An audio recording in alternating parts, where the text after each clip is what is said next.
guy should be in the Hall of Fame for a lot of simple reasons. Ernie Ladd, he played football. True.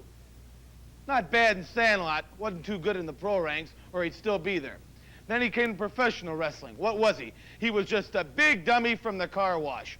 I gave him a crown, I gave him a name, and I gave him ability. So for double-crossing me, Bob Luce puts him in the Hall of Fame. Great, that's your business. Red Bastien, on the other hand, has been around a long time.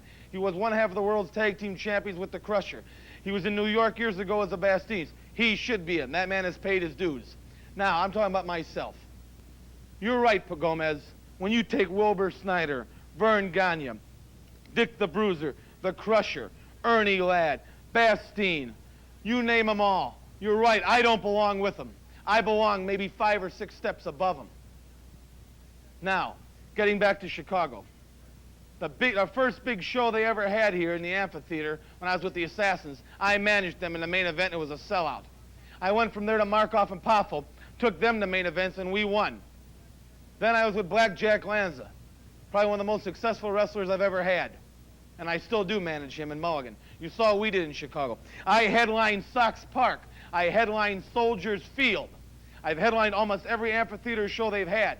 I've headlined Hammond. Every one of Bob Luce's shows in these high schools, like Gary Lou Wallace, Addison, New Trier, all those high schools, I was the main event. I was the one that packed them in with my boys.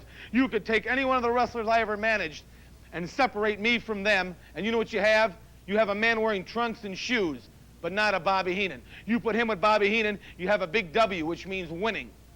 Now, you want to talk dollar and cents, Gomez? You want to bring dollar and cents up with every one of the other wrestlers? I'm on one of the highest guarantees any wrestler ever gets.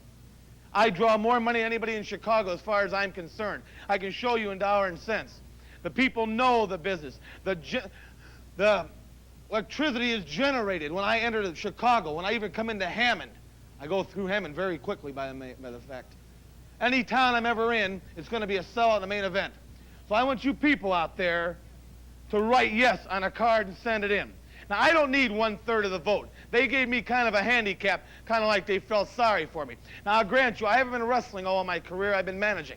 I could have been wrestling, but I didn't care to, because why soil my hands for the same money when I can make just as much sitting down in a nice suit?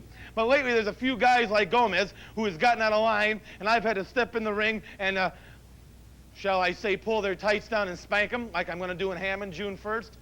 Well, you better send your cards and letters in and vote for me. I don't care if I get 1/3, 2/3, 3/3, or any thirds. There don't have to be a handicap. I will not get one no vote, and I will be in the Hall of Fame.